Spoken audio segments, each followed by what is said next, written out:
Hey everyone, welcome back to the channel. For today's video, we're going to take a look at a topic that easily comes up more than any other topic. How do I know how much to charge for my work? This is going to be primarily aimed at beginning to semi-professional composers, but can really be applicable to any other professional services like audio mixing and editing. This is easily one of the hardest and most subjective conversations to have with potential clients. How do I land the project while getting paid what I'm worth, while not actually scaring the client away by charging what I should be charging?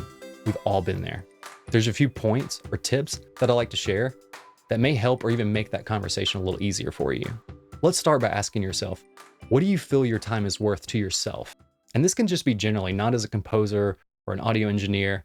Just what do you feel your time is worth to yourself? An easy way I like to look at this is take your current day job, or if you don't have one, your previous day job. What was the hourly rate? Now double that. For most people, they would at least say their time is worth double what they're currently getting paid hourly for their standard 9-to-5 job. Now let's look at all the other considerations. How much time have you been composing or engineering? How much time have you invested in your craft? How much money have you invested in the tools for your craft? When someone hires a composer, they're hiring a niche, bespoken, professional service. Those command higher rates because they're paying for the experience that you've built up over time. All this is with the asterisk that you can deliver to expectations. Always remember that. No matter what your rate is, if your music or service is not up to standard, then that's a whole other consideration. Now that we've taken some time to consider what we think our time is worth, next we have to take some time to consider what others think our time is worth. When really what we're talking about is what do they think our work is worth?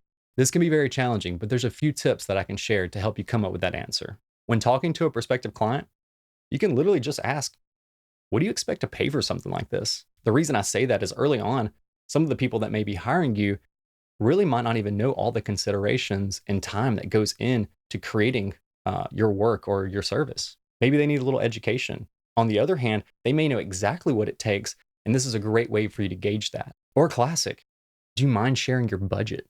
It's an easy one, but often most people will just tell you. Another question I like to ask early on is, what do you expect the turnaround time to be? This is very important because if someone needs a project turned in tomorrow versus next week, that cost is going to be significantly higher. With that, I want to share with you a couple pieces of advice I've picked up over time from people I trust in my life. 1, business is only an exchange of time. There is nothing wrong with asking for what you're worth. If you have the ability to deliver to expectations, someone will pay for it. Number 2, you are never going to be as affordable as you are today. One of my good friends mentioned that he tells every one of his potential clients this, and it's a really simple concept, but it makes so much sense. Give that a shot and see how that works out.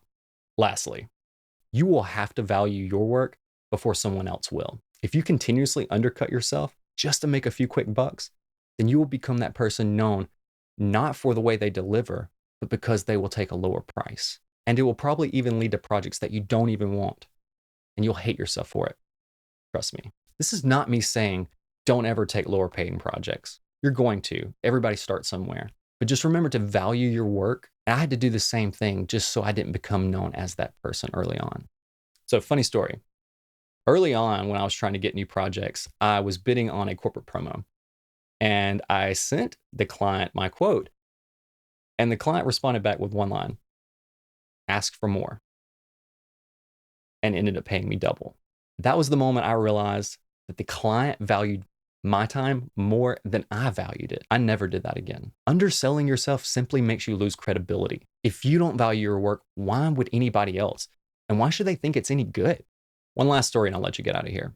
At one point, I was working on 2 films simultaneously. Both were about the same length, both had about the same scope, but the difference is one of them I gave the full rate to, and the other I gave the second cousin rate to. And the experiences were drastically different. I'll let you guess which one had the better experience. The difference in cost really made the higher paying team respect my time much more. They also respected my decision-making quality when I made certain choices with respect to the score.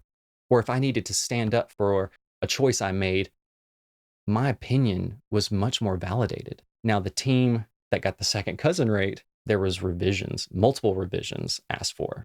They did not respect my decision-making clearly near as much as the other team. So take this into consideration because it is absolutely a fact. If you don't respect your time, other people will not. I really hope this helps. If you found some value in it, please hit the like button and I hope to see you back next week.